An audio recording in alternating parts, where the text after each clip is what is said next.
So this is the podcast recording for the integration lecture in further maths. It's recorded after the lecture. It will therefore be hopefully a little bit shorter than the actual lecture. So we will think about an integration to integration. We'll think about all the mechanical rules of how to integrate a function, and at the end we'll see how we use integration techniques to determine sizes of areas underneath functions.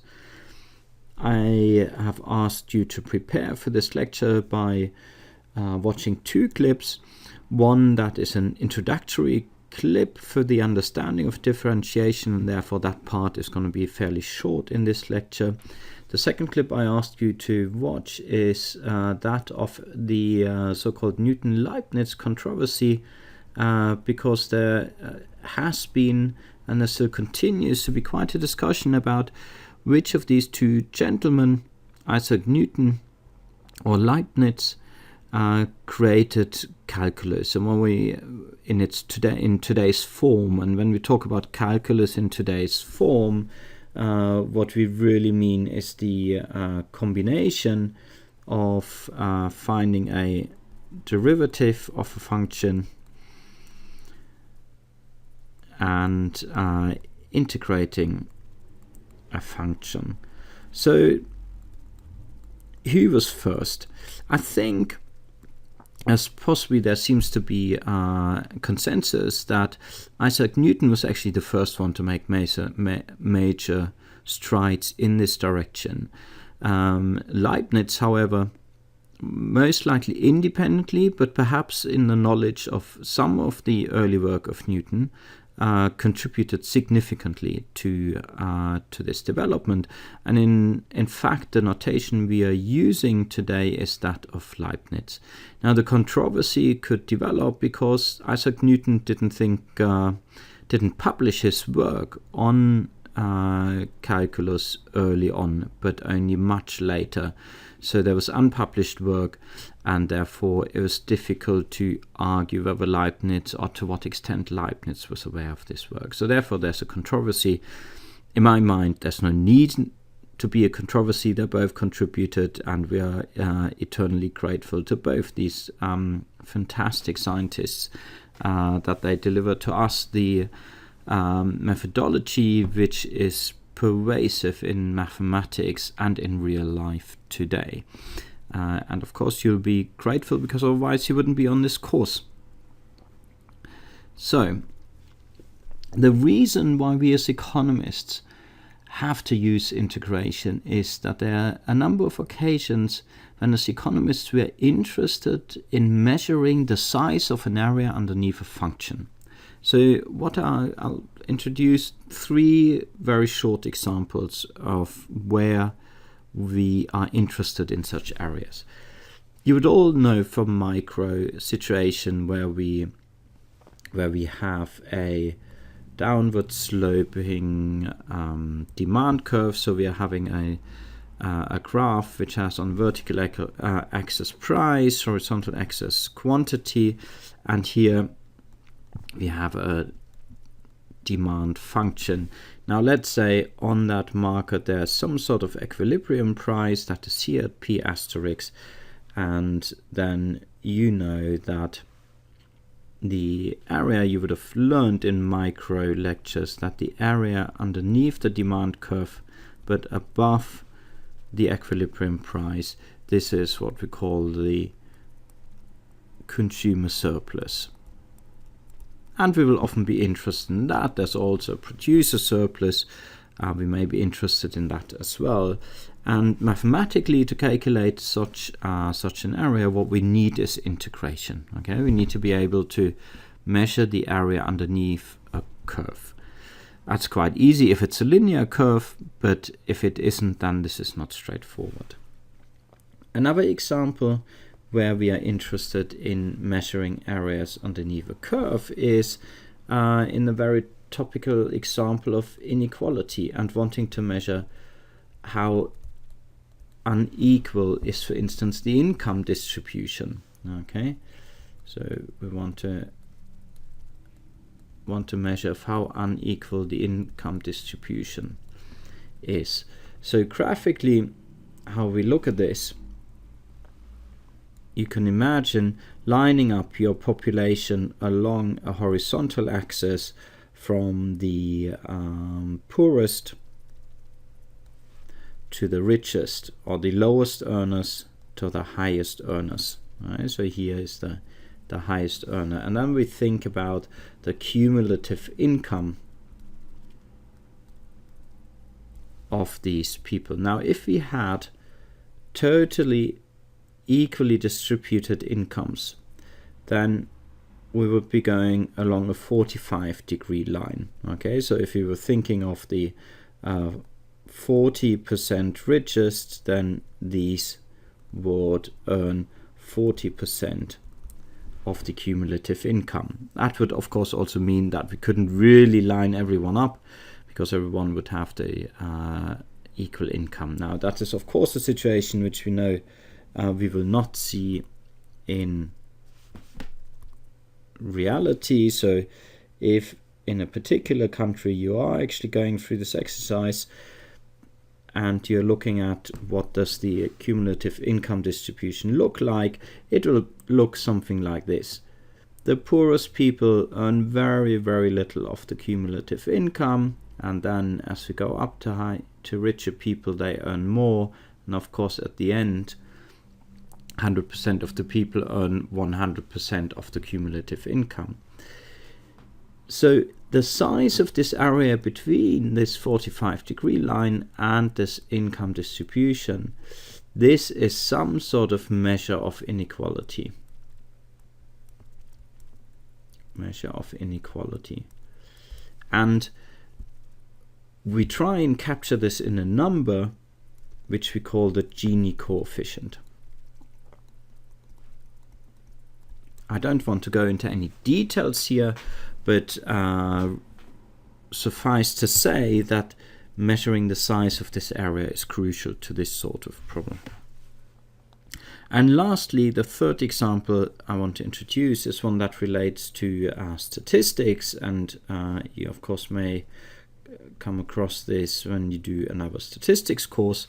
So think about a random variable, a continuous random variable, we call that x. That could, for instance, be the height of men or of women, but we possibly have to split between men and women because of different physiological features. And we treat this, just imagine you pick the height, pick a random male and you consider the height of that person. We can think of the height as a random variable, and there are likely outcomes and not so likely outcomes. And the density, which we have here on the vertical axis, the density, or sometimes call that f of x, that expresses how likely certain outcomes are. The higher that curve, the higher that function, the more likely the outcomes, and the most likely outcomes will possibly have around 180 centimeters. Right? Of course, I'm European, so we're using not the empirical measurement system, and more extreme outcomes like heights larger than 200 or smaller than 160 are quite rare. Now, if we want to find, for instance, the probability that a particular height is smaller or equals than say 190 centimeters, then that probability is expressed graphically by the size of this area. Those of you who've done statistics, you of course know that the size underneath the entire density function, okay, the area underneath f of x sums to 1, and then this area here, the size of this area, will tell us what's the probability that the height is at most 190 centimeters. So let's just make up a value that looks reasonable. Let's say that is about 70%. Okay, and then what we find is in this function, which we call the cumulative density function, or the probability function,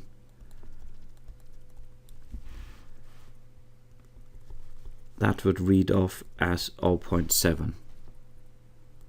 Okay, so again, the size underneath an area of a density expresses a probability. Here the probability that the height is smaller or equal to 190, and measuring the size of these areas is a crucial part of dealing with random variables. So later at the end of this lecture we'll see how we actually use integration techniques to measure sizes of areas. But first we get to the sort of nitty-gritty detail, to the technique of how to calculate integrals. And we start out with something which we call an indefinite integral. And we will label that f of x, capital F of x. And the defining feature of this indefinite integral is that the derivative of capital F of x is equal to f of x. Okay, and here's the notation we use. Let me just replicate that here. Integral, that's like a long curvy s of f of x dx. Okay, that is our integral notation. And really the sort of mathematical operator we are using is this part here. The integral sign in front of what we call the integrand. Okay, f of x is called the integrand. And the integral sign and the d of x indicating with respect to which variable we integrate, that is sort of the operator. So let's use a little example for us to perhaps try and visualize what we have here. If you have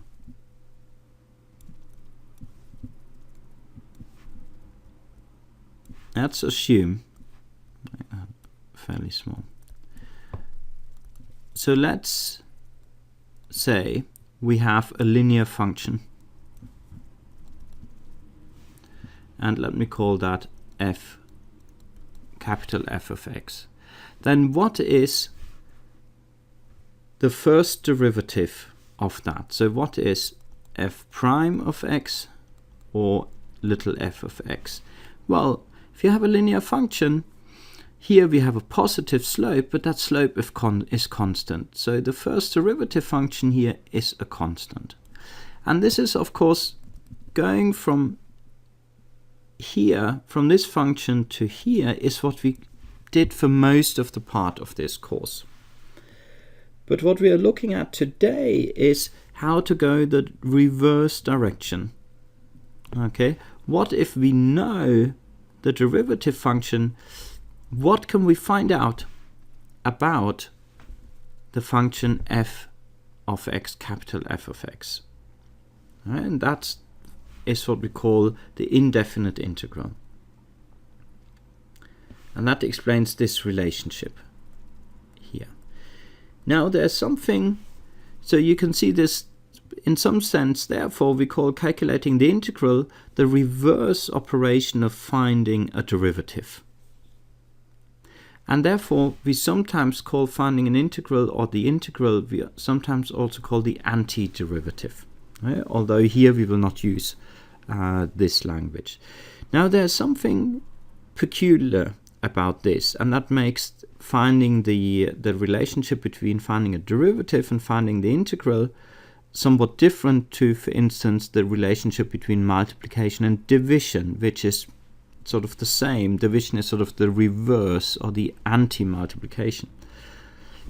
And the peculiar thing here is that to go from here, from the derivative to the integral, we can see that this green function indeed has this flat derivative, but there are more functions than just that one that has the same derivative.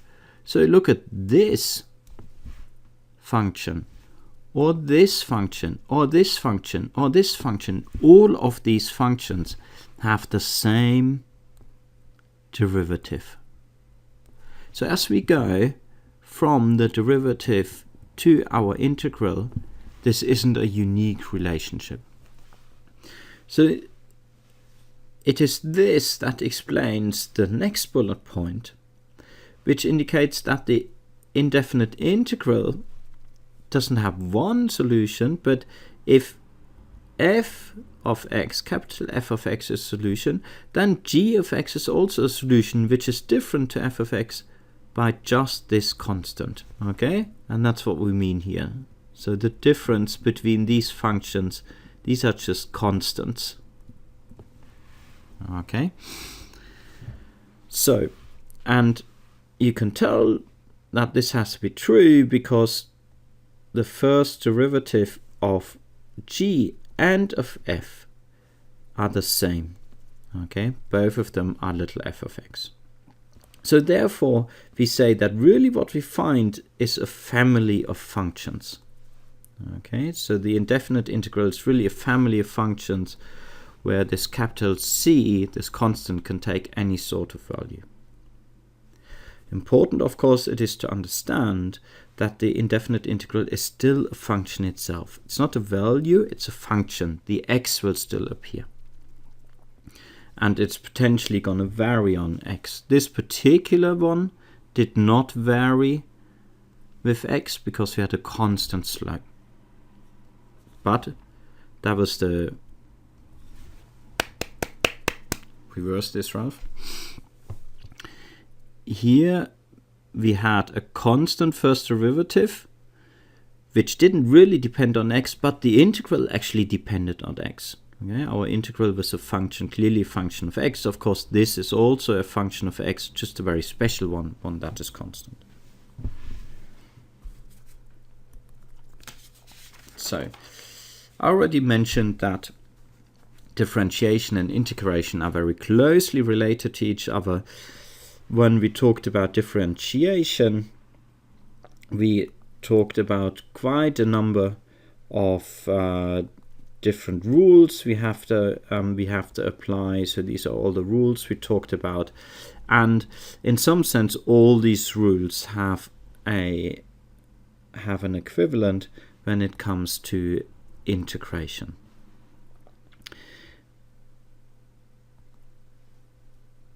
There are two rules amongst these, the last two, integration by parts and the substitution rule, which I will only introduce here, but I will not examine this in the exam. However, you may very well have to apply these as you come to later economics courses.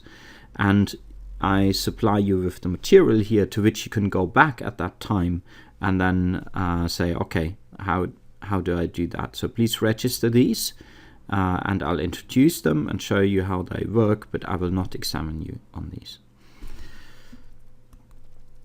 So let's look at the easiest and the most basic of our integration rule, the power rule.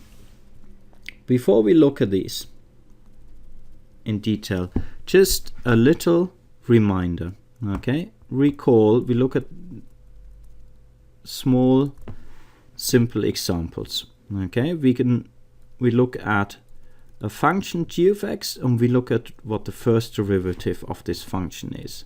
Now, the first example I shall use here is if g of x is x to the 4, what is its first derivative? Of course, in that case, the first derivative will be 4 times x to the 3. You know that. Okay, now we just choose a slightly different function g of x. What if g of x is not x to the 4, but a fourth times x to the 4? Well, in that case, the first derivative will be x to the 3, because the 1 over 4 plus the exponent which we get out will cancel out. So it's this sort of relationship which is now basically used to form this power rule. So let's look at the power rule. It says that if we have an integrand x to the power n, so if we want to integrate this function, for instance, like this, x to the 3. For this example, our n would be equal to 3. Then the indefinite integral of this is x to the n plus 1 divided by n plus 1. And that is this function here. Okay, so we know this is true because the first derivative of this part is indeed x to the n. Okay, and we use that as a particular example. And it worked for this particular example, and therefore it will work, and it will also work in general. So we have this little factor here in front, okay, which we have here. And that is there just basically to cancel out the exponent which comes in front. So let's look at another example. So if we want the integral of x to the 3, that is exactly what we have done here. Okay, we go to the rule, we recognize that n is equal to 3, so we go to the rule and say the integral of that is x to the 3 plus 1 divided by 3 plus 1. That is x to the 4 divided by 4.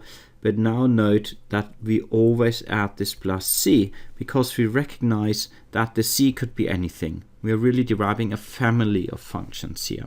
The indefinite integral is sort of a family of functions. So let's go to the next example. We want to find the integral of 3x squared. Now first we simplify this problem by taking the 3 in front of the integral sign.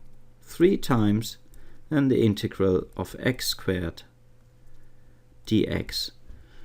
So it's 3, and now we recognize that n is 2, so the indefinite integral is going to be 2 plus 1 over 2 plus 1 plus c.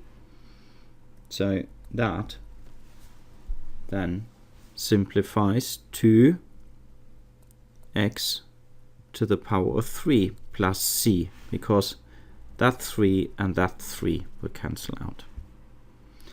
So next example, we want to find the integral of x to the 1/3. So now n is equal to 1/3, and otherwise we apply the same rule quite mechanically. We say the indefinite integral of that is x to the power of 1/3 plus 1 divided by 1/3 plus 1 plus c. And that is equal to x to the power of 4/3 divided by 4/3 plus c. And if you wanted to, you could turn this around and say that's the same as 3/4 times x to the 4/3 plus c. So lastly, the fourth example, the integral of 1 dx. So now our integrand is this 1. So is that really a function of x? And therefore can we find the integral of that? Well, the key is here to understand that x to the power of 0 is exactly 1. So yes, we have a function of x, and now we use the same mechanical process. We say that the indefinite integral of that is x to the power of 0 plus 1 divided by 0 plus 1 plus c, and that is just x plus c. And that is just the equivalent of the example we used before. If you think of our function x, that is just a 45-degree line. And what is the first derivative of this? It's a linear function, so it's a constant slope, and the slope is 1 all the time. So that would be our f of x, and that is our capital F of x. So let's have another visual representation of this. We're looking at one of our examples. That's where the integrand was x to the third. That was example 3 on the previous slide. So here I'm plotting this function, x to the third. So this is how you would plot this in Wolfram, and I of course encourage you that you all do this. There's another clip to encourage you in the exam prep folder on Blackboard. And the integral is this one here, as we calculated before, and I plotted this function here. So how do these two relate to each other? This function here is the slope of this function. Okay, so this would be the f of x, and this is the capital F of x. And does that make sense? Well, the slope here starts at 0. And if you look at this, at the beginning this is very flat, and indeed at the beginning it is 0. But as our x increases, the slope becomes positive and it becomes larger and larger. In the beginning it becomes larger quite quickly, and then the slope looks almost constant, but if you look very precisely it's still increasing. So, and you can see here the slope becomes larger quite quickly, and it keeps on getting larger, but the rate at which it increases becomes slower and slower. Okay, so these two relate indeed as we would expect they should. So let's go to the second basic rule, the rule we will call the linear rule. And this is really a rule that just makes our life easier. So if we have a function which is really a linear combination of two functions, of function f with perhaps a factor alpha and of function g with perhaps an alpha, then we can break this down into simpler integrals, the integral of f of x and the integral of g of x. Okay, so if we want the integral of a sum of functions, that's the same as the sum of the integrals. And if we have these factors, just constant factors in front of a function, we can bring them outside of the integral calculation. Right? We actually did that already in our second example, where we had a constant factor and we brought that outside of the integral calculation. Okay, so here is an example. We want the integral of 2x cubed plus 3 times x to the 1/3, and we have a sum of two functions here. We have the function x to the third and x to the 1/3, and that means we find the integral of x to the 1/3 here and the integral of x to the third here, and we move these factors to the outside. So it means all we require now is to calculate the integral of x to the third. We already did that before. That was x to the 4th over 4, and the integral of x to the 1/3, we also calculated that before. That was this part. And then we still have our two factors, 2 and 3, they appear here, 2 and 3, and we have to add our constant of integration at the end. So here's another example. Let's do exactly the same. we split, we move factors, 7 and the 3 we move outside, and we split the sum, so it's the same as the integral of 7 times the integral of x to the negative a half dx minus 3 times the integral of x to the 5 dx. That is 7 times.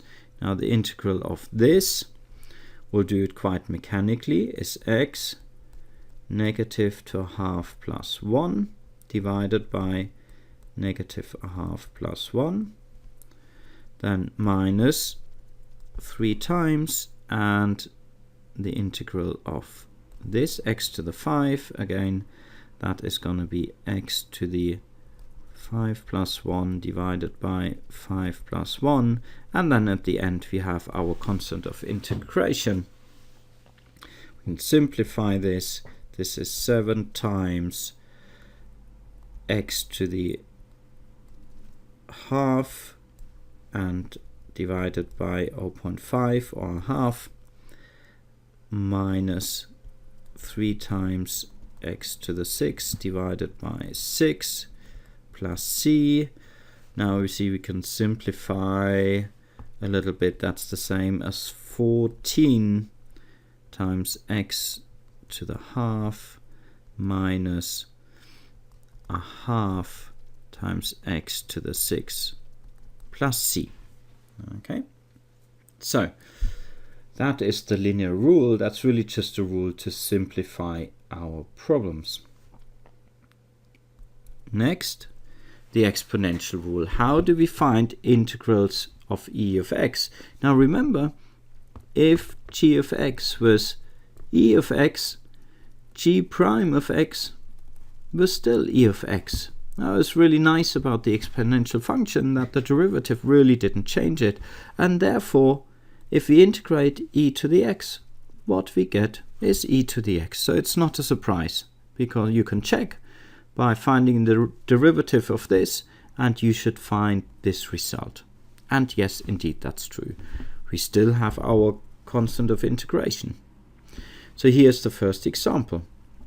The integral of 1 over 3 times e to the x dx, we take the factor to the outside is a third times the integral of e to the x dx, and this one is just e to the x. So our result is 1 over 3 times e to the x plus constant of integration. The second example will combine the exponential rule with the linear rule, because we simplify our problem to 1 over 3, the integral of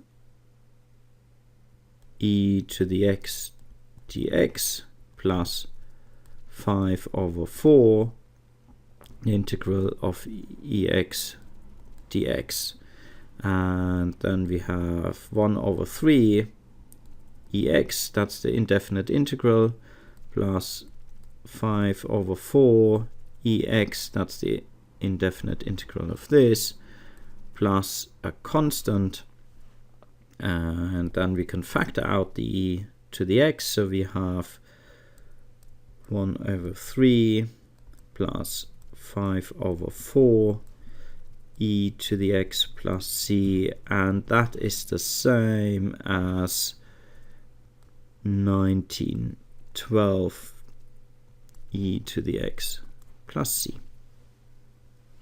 So the exponential rule is really quite nice and easy, because finding the derivative of the exponential rule is so easy. Now, unfortunately, this theme doesn't continue, because where there is an exponential rule, there is a logarithmic rule. Now, remember again, if g to the x was ln of x, then the derivative of this was 1 over x. Okay, and that therefore explains why the first version of the logarithmic rules is this one. Okay, if we want to find the integral of 1 over x dx, then the indefinite integral of that is ln x plus c, and You can check that by finding the derivative of the indefinite integral and confirming that that is the same as the integrand. And that we established up here. But now there's another version of the logarithmic rule, which is really a second rule. If we want to find the integral of the ln x function, what is that? Now, it turns out that is x times ln x minus x plus c. There is absolutely no intuition how this makes sense, at least not for me. You may have a better imagination than me. For me, there's no intuition. So there are two ways you can do, two things you can do. Either you just learn this by heart, and that's what I recommend. Or, as you can see later, you can, every time you need to use this rule, derive it by using the integration by parts rule. Okay, and actually we'll use this example later to show that this is true using by integration by parts. But I just recommend you just learn this rule. If you want to find the integral of ln x, then the indefinite integral of that is x times ln x minus x. Easy as that. So here are our examples. Our first one, integral of 3 over x dx. First we simplify that by bringing the factor 3 to the outside. 3 times the integral of 1 over x dx. And the integral of 1 over x dx, we learned here, is of course just ln x plus the constant of integration. So what about the integral of 7 ln x dx? First, we bring the factor to the outside. ln x dx. Now this, the integral here, this was our second rule, logarithmic rule of integration. We know the result, so that is 7 times x ln x minus x plus c. So here's your result. You could of course bring the 7 into the parenthesis, but it doesn't really make a difference. Third example. Let's simplify first using the linear rule. So that's the same as 4 times the integral of ln x dx minus 2 times the integral of 1 over x dx plus 3 times the integral of e to the x dx. Now each of these integrals which we have now are integrals we found the indefinite integral for before. Okay, so all the hard work we have done previously. So that turns out to be 4 times x ln x minus x minus 2 times indefinite integral of that is ln x plus 3 times the indefinite integral of that is e to the x plus our constant. And this is the solution. You could simplify that a little bit further because you have an ln x here and an ln x here, and you could see whether you could collect some terms, but it doesn't really simplify the solution. So we can leave it like this. So that's the logarithmic rule, which is really 2 rules which you should learn by heart. Now let's look at another graphical example. And we are looking at our third example from the previous slide. I'm plotting the integrand. That was the integrand, so I'm plotting that here. Again, you can see how to do that in Wolfram. This just tells you over what range of x, so here from 0 to 3, you want to plot it. Since we're using the log function, we know log, so we have log of x here. That means this function is only defined for positive x's. So we see an integrand which shows a negative values for values up to about 0.6 and then positive values before. Now, how does the integral of that look like? So if that is the slope, if this is the slope, how does the function here look like? Now, perhaps the easiest to see is at some point we have a slope of 0. You know from what we've done before, that means at this point there has to be a stationary point. Okay, in this case a minimum, because to the left of this value we have negative slopes. The function has to come down, and to the right of this point we have positive slopes, so the function is going up. You can also see that we have very, very negative slopes close to 0, and the slope of this function is perhaps not so clear to see because I don't show a lot of detail close to 0. That function comes down very, very steeply from down here. Okay, so it has a very, very negative slope, goes to 0, and then the slope increases. So the slope gets bigger and bigger, and you can see here that the slope, if you think about the slopes, this keeps on increasing. Okay? So this is here how in this case integrand and the indefinite integral are related to each other. So that was an illustration of an example that involved the logarithmic rule. Now, the first of the two rules, which I will not test you on, but I need you to be aware that they exist. So you know, even if you don't learn them by heart, you know where to go to in case you need them. The first one, integration by parts, and that is sort of the equivalent of the product rule of derivation, of finding a derivative.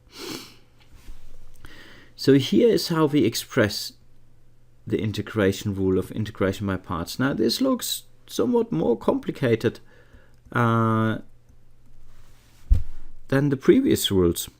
In particular, if we say we want the integral of this one and say that is equal to this on the right hand side, well, there is still another integral.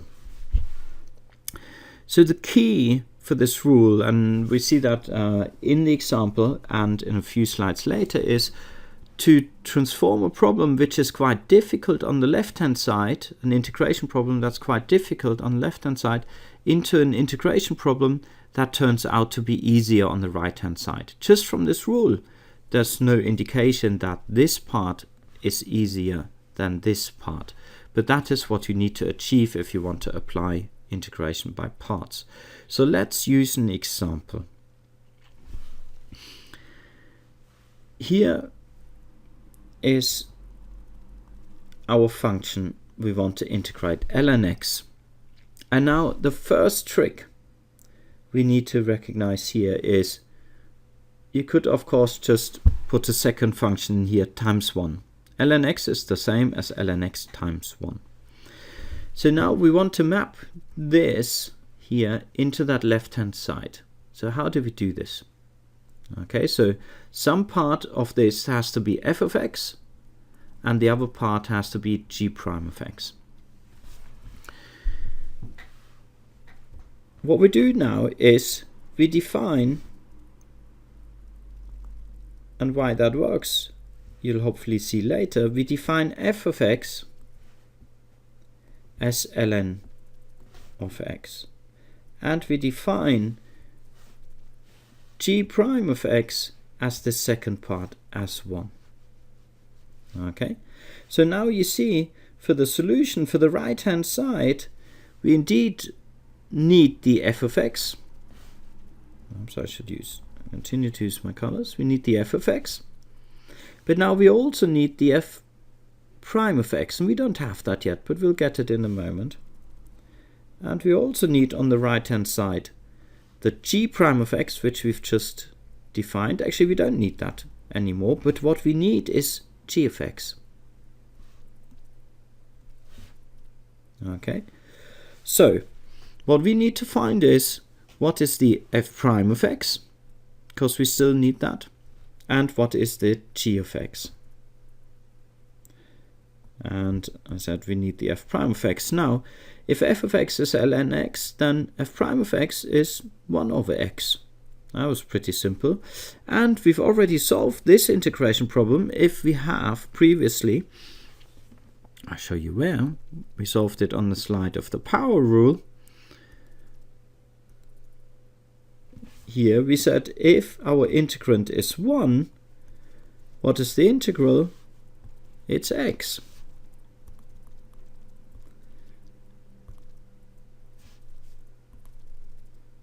So if our integrand is 1, what's the integral? Well, it is x. So now we have all our 4 terms, f of x, f prime of x, g of x, and g prime of x, and we will just have to substitute in wherever they come in our rule. So here I just replicate the rule, just a little bit stretched out, and we substitute in all the terms. So what are the green terms? G prime of x, that was here. G of x was here and here. And the f of x terms, we had our f of x was here. We had f of x again here, and then we needed f prime of x, which was 1 over x, that was here. So in some sense we have the solution already, but you may say and complain, well, hang on, we wanted to find the solution to an integrand on the left hand side, but we ended up with the solution still having an integral on the right hand side. But what do we have here? 1 over x times x. Now this, of course, is just the same as 1.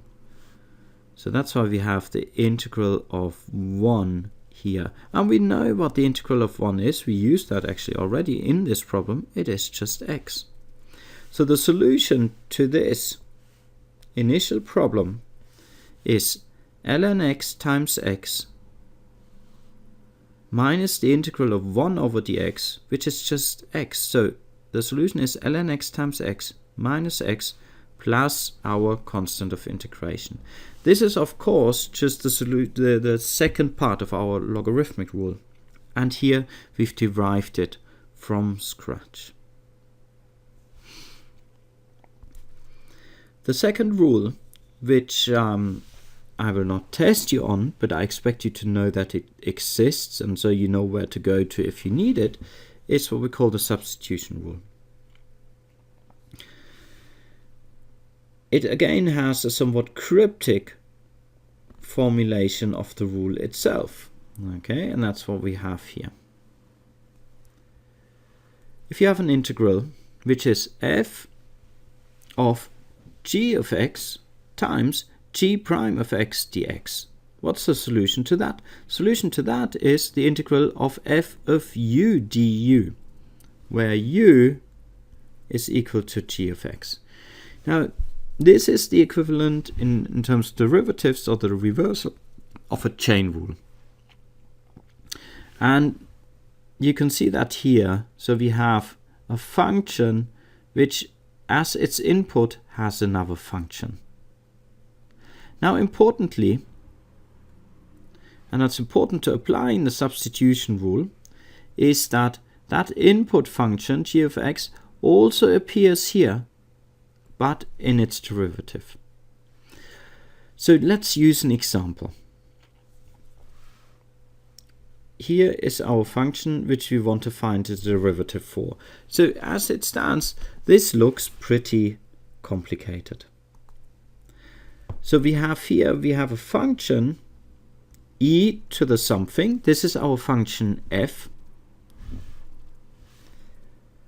But the input into that function is another function, is x to the 3 plus x to the 2.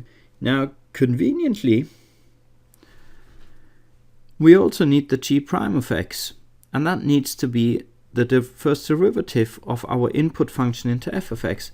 And if you think of the first derivative of x to the 3 plus x to the 2, that's pretty easy. That's 3x to the power of 2 plus 2x. That appears just here. Okay, so you need to be able to apply the substitution rule, you need this sort of stroke of luck. So here, what we do formally is we define u as suggested here. We need to define u as our function t of x, and that is x to the 3 plus x to the 2. So I should continue to use this green marker here.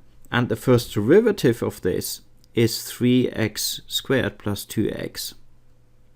Okay, and that's unfortunately is what we just need here. Then our f function, that's the yellow bit, our f function is our exponential function. So f of u is e to the u. So in some sense we've solved the problem already. Okay, we state the left hand side again. That's our the problem we started out with.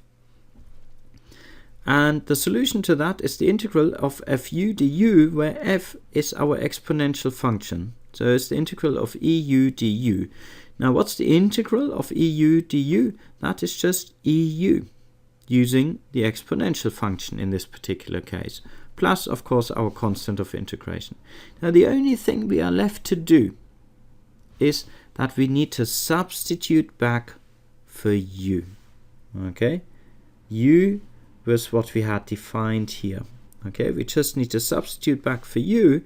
So instead of e to the u, and the u didn't appear in our original problem, it was just a little helper construct. So the u is of course just that, x to the 3 plus x to the 2. So we put that back in here. So the solution to our integral is e to the x to the 3 plus x to the 2 plus our constant of integration. So that looks pretty magic.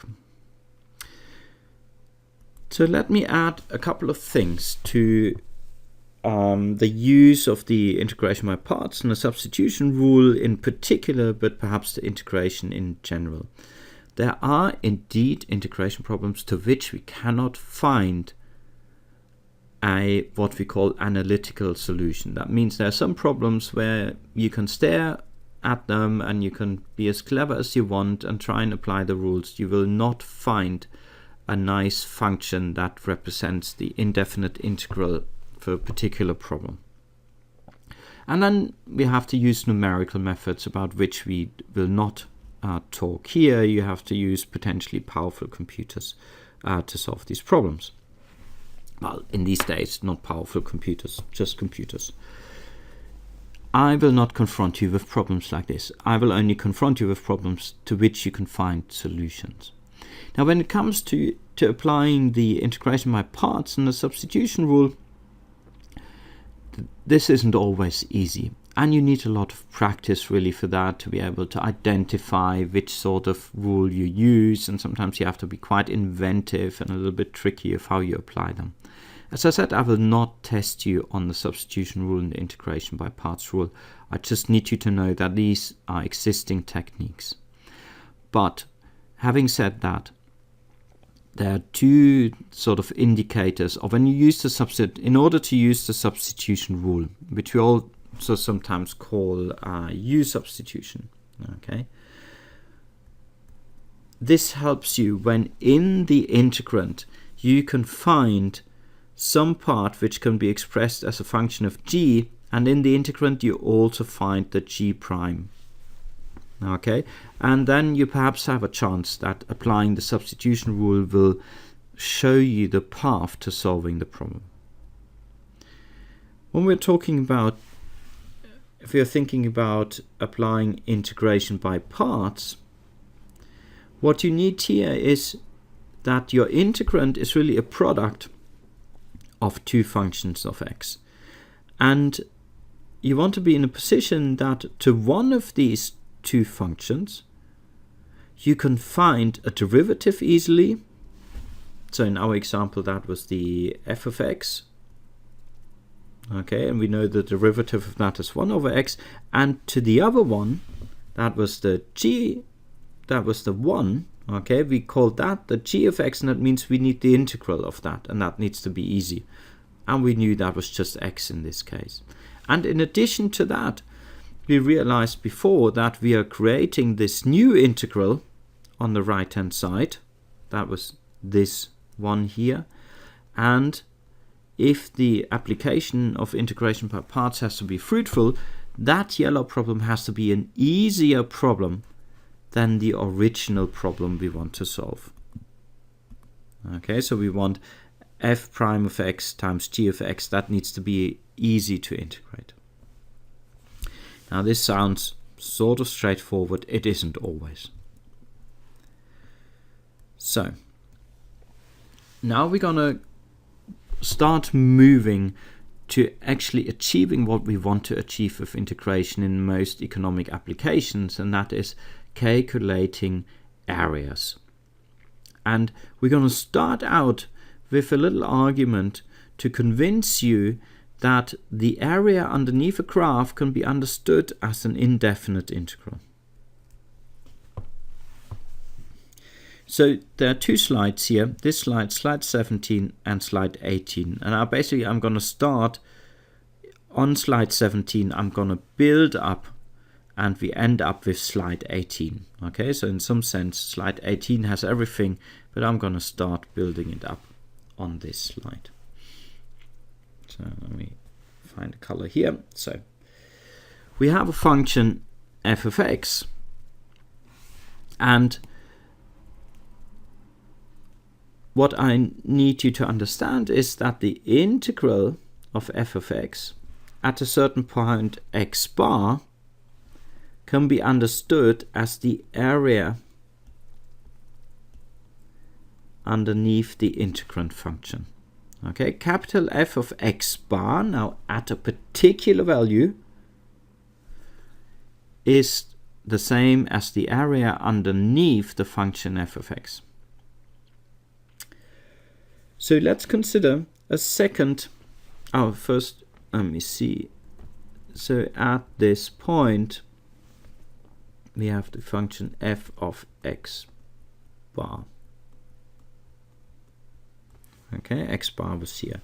Let's note down a second point, and let's call that point x bar plus delta x. Okay, plus some difference. So that difference here, that is what we call delta x. Now at this point our integrand has a different value, so that is f little f at evaluated at f bar plus delta x. So okay,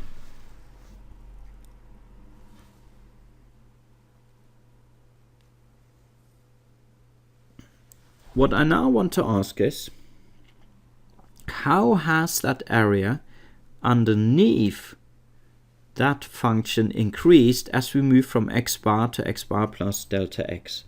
So the green area now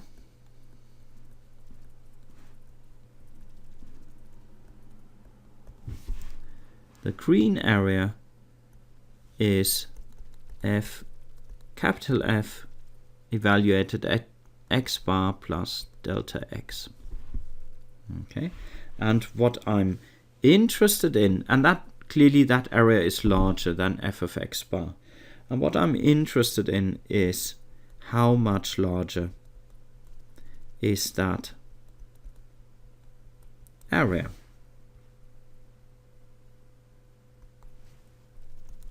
So in other words, what's the difference between capital F of x bar plus dx and capital F of x bar? So really what I'm interested in is the size of this area. Okay, so that's what we have here. So we can find two approximations to this. The first one, and we use approximations that are rectangles because we know how to calculate areas of rectangles. That's just the length of one side times the length of the other side. So let's look at that plaque rectangle here.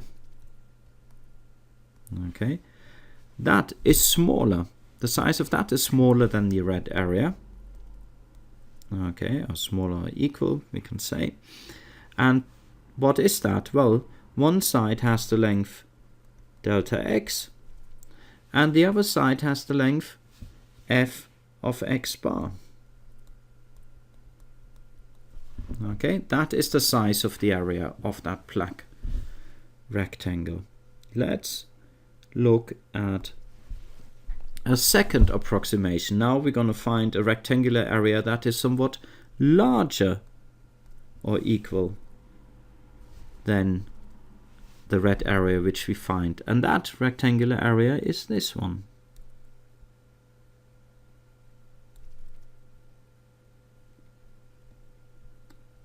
Okay, that green rectangle is somewhat larger than the red area.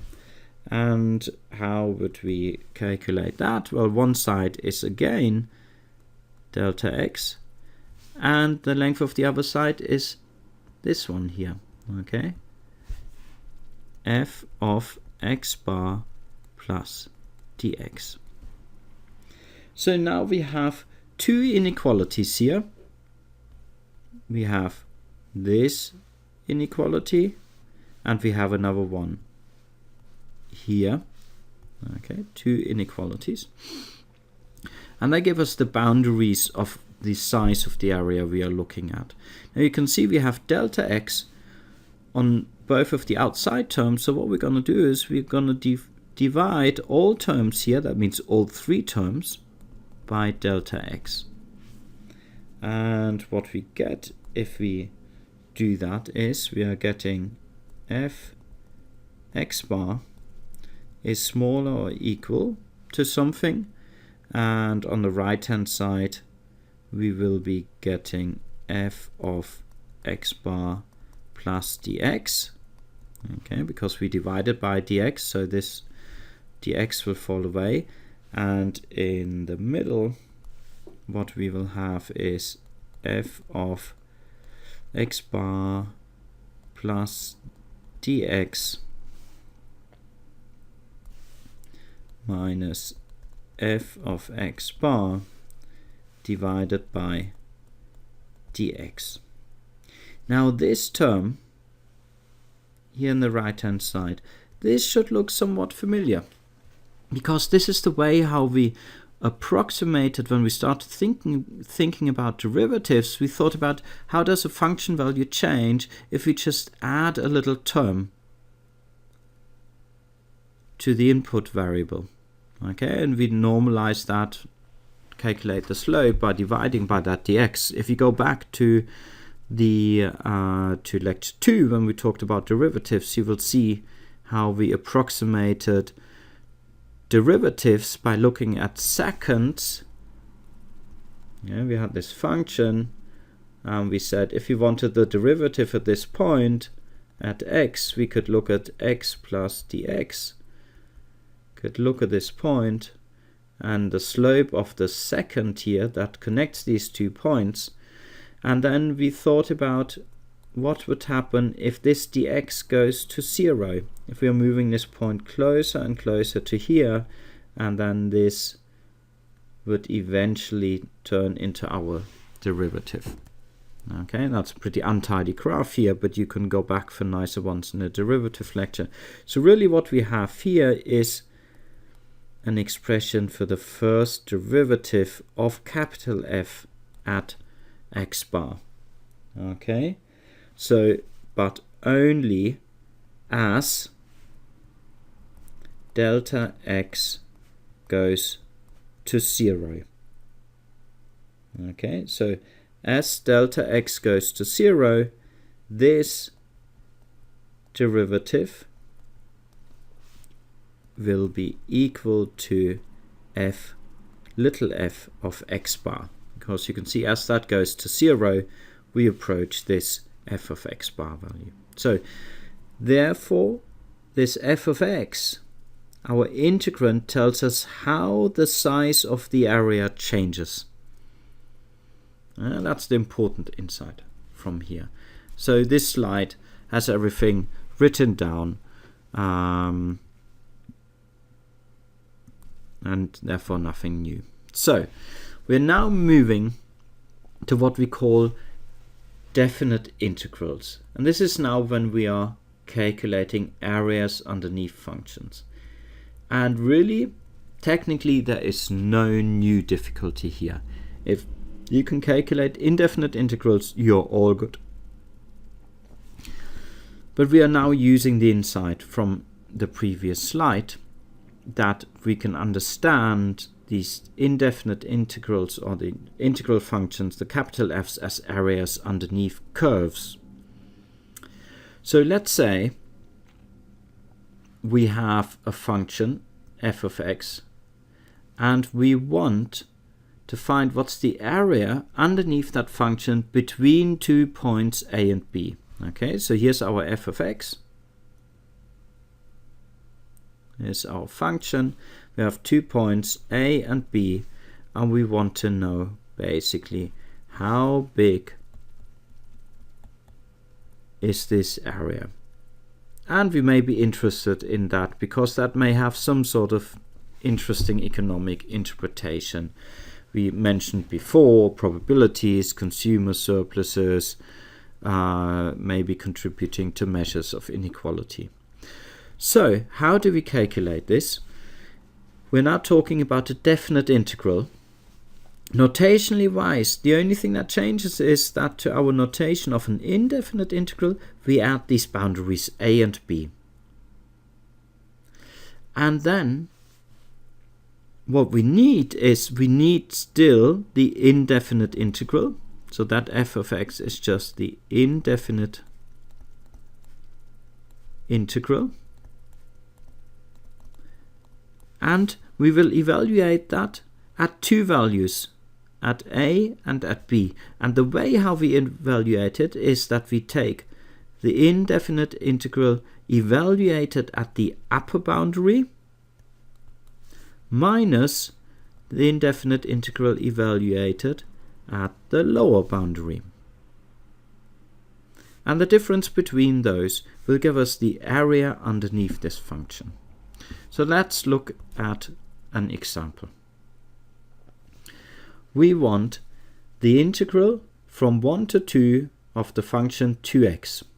So let's sketch that just for a moment.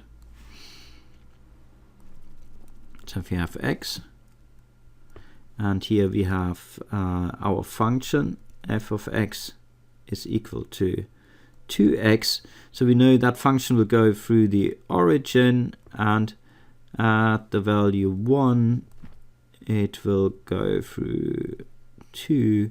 So that function looks something like this. It has a slope of 2. Okay, and we want the size of the area between 1 and 2. So given this is a linear function, we can possibly already tell what that is. So that is at the value 4. Okay, so perhaps that's quite instructive. Let's divide that into a rectangular area. That has the area 1 times 2, so that has an area of 2. And because it has length 1 and length 2 over here, and then we have a triangle.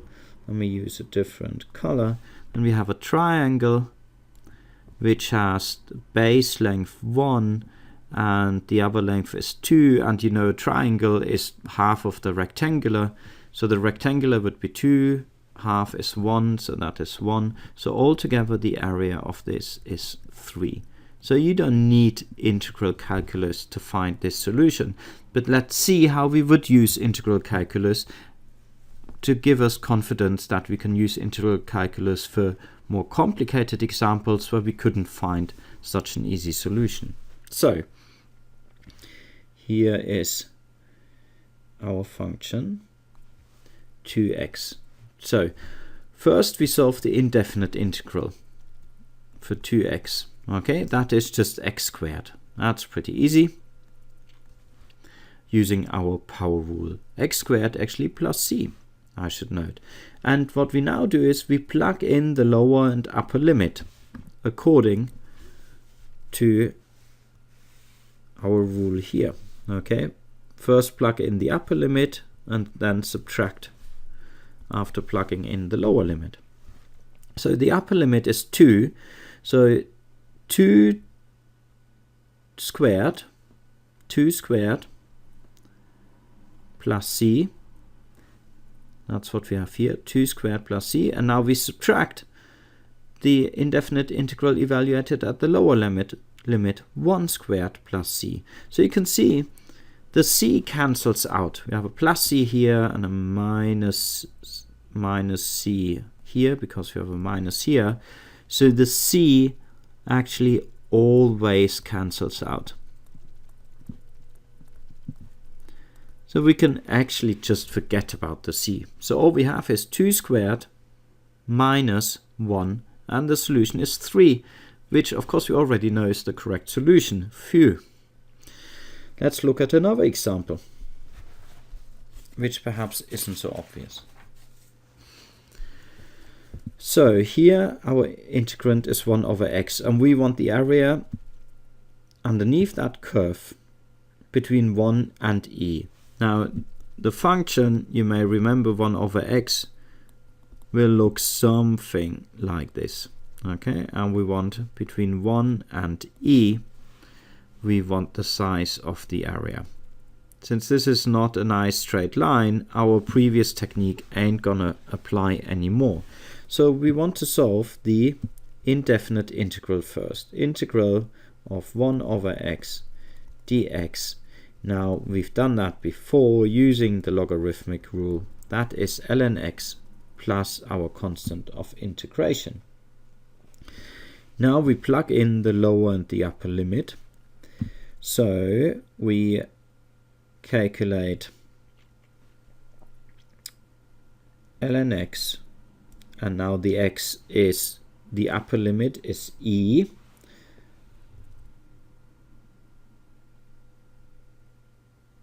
So I should, let me be.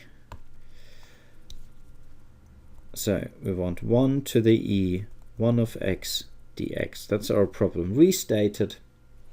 Now we know that the indefinite integral is ln x. Now, because I know what I'm going to do is I'm going to neglect the c, okay, because I know that it will always cancel out. And we're going to evaluate this, the lower boundary e and the upper boundary e.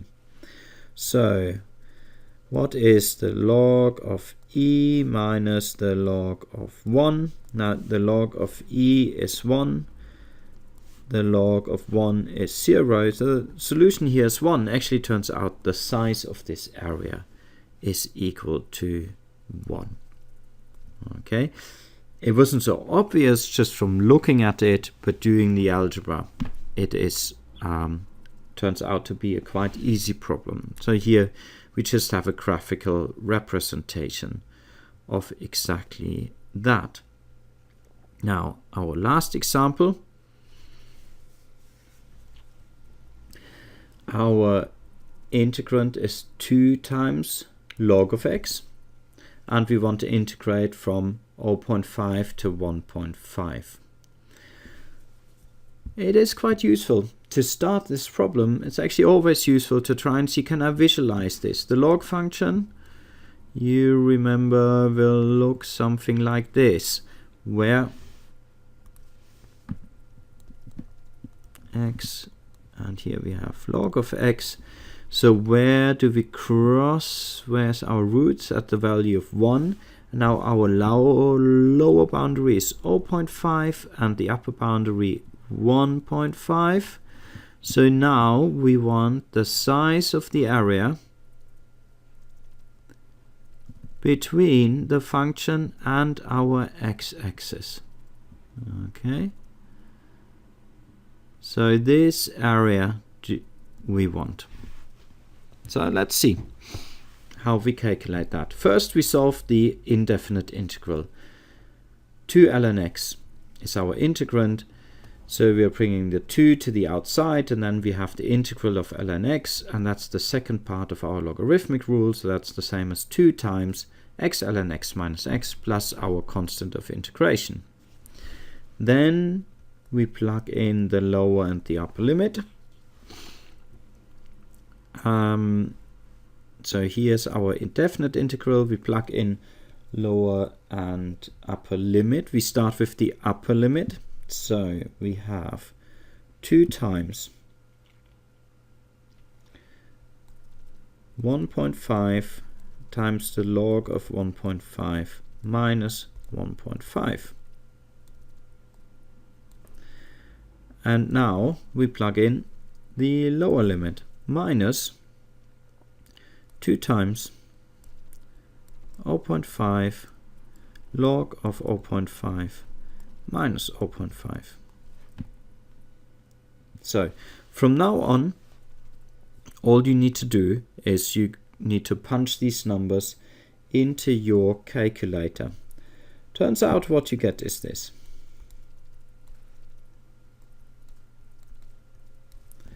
A negative number. Okay, so that is worthy of a nice red highlight. We have basically calculated a negative. So we are saying the size of the area